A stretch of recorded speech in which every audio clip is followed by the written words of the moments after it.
শ্যামা মায়ের জয়, জয় কৃষ্ণ কালী মায়ের জয়। তো আজকের আমি ভিডিওটাতে দেখাবো মায়ের প্রথমে একদম সকাল সকাল আমাদের পুজো যখন আমরা করি একান্তভাবে সকালবেলা, সেই সময় যে ভক্তরা চলে আসে সকাল সকাল, সেই ভক্তদেরও পুজো এখানে মা নিয়ে নিচ্ছে। এরপর বেলা দিকে যত বেলা বাড়তে থাকবে, যে ভক্তরা আসবে তাদের পুজো মায়ের হতে থাকবে, কারণ মায়ের 2 বার 3 বার 4 বার করে ভোগ সেবা দেওয়া হয়।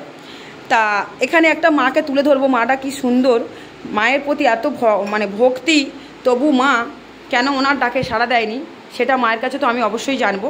তা উনি কোথায় গেছিলো অবশ্যই তোমরা শুনবে। তার আগে মা একটু শঙ্খ বাজি দাও। একদম সকালবেলার ভিডিও, একদম সকালবেলার ভিডিও।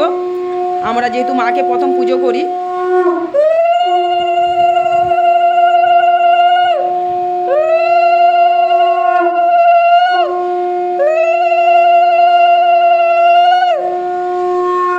এটা তুলসী মাতাকে আগে দর্শন করে নিই। তুলসী মাতাকে, হ্যাঁ মা একটু, ওই তো দেখছো না মা, এই যে।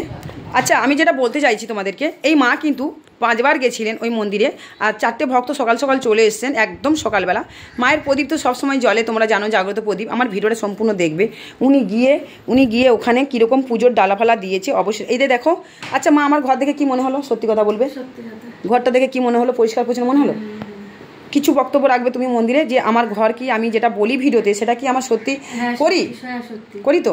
আচ্ছা তোমাকে দেখাচ্ছি, দাঁড়ো, আগে দেখে নাও সব।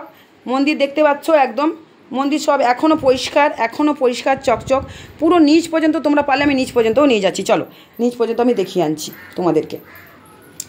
একদম পরিষ্কার চকচকে করে আমি কিন্তু ভোর 4:30টার সময় শুয়েছি। আর এদিকে আমি ভাত করে নিয়েছি, তরকারি বসিয়ে দিয়েছি, যেহেতু শ্রাবণ মাসে আমাদের অনেক নিয়ম কানুন মেনে চলতে হয়। ঠিক আছে, দেখতে পাচ্ছ আমাদের পুরো ঘরদোর সব চকচক। আমি যতটা পেরেছি আমি আমার ঘরদোর পরিষ্কার রাখার চেষ্টা করি নিজের থেকে। দেখতে পাচ্ছ এখনও জল শোকেনি সব দিকে। আমার এদিকে খাবারও বসে আছে, খাবারও বসিয়েছি ভক্তদের জন্য। সকালবেলা চলে এসছে, এখন ভক্তরা আসবে। একদম সকালের ভিডিও, 9:30টার যে পুজোটা হয় না, সেই পুজোটা আমি যে পুজোটা করি মায়েরকে, 9:30 কখনো 10:30 হয়ে যায় সকাল সকাল। তারপরে 11টার সময় মন্দিরটা খুলি আমি। তা এই মা চলে এসেছেন, আমি কোথায় রাখবো? চলে এসেছেন কটা মা। আচ্ছা, দেখতে পাচ্ছ আমার ঘর কত পরিষ্কার পরিচ্ছন্ন। সাইড হয়ে যাও।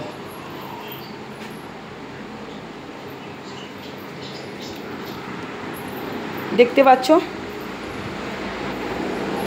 এবার দেখো, এই যে ভোলা মহেশ্বরকে আমরা স্নান করিয়েছি, সব ঠাকুর দেবতাকে নামিয়ে এই 2 গামলা জলে আমরা ভোলা মহেশ্বরকে ভালো করে স্নান করালাম।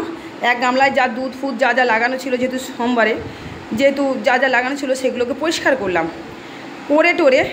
তারপরে আবার কিন্তু ভোলা মহেশ্বরকে আমরা স্নান করিয়ে যা দেওয়ার তোমরা জানো, কেওড়া জল, গোলাপ জল, সুগন্ধিক মধু দিয়েছি, ঘি দিয়েছি, আতর দিয়েছি, চিনি, হরিতকি সমস্ত কিছু আমরা অর্পণ করেছিলাম, সেগুলোকে পরিষ্কার করলাম। আর এখন ঘি মধু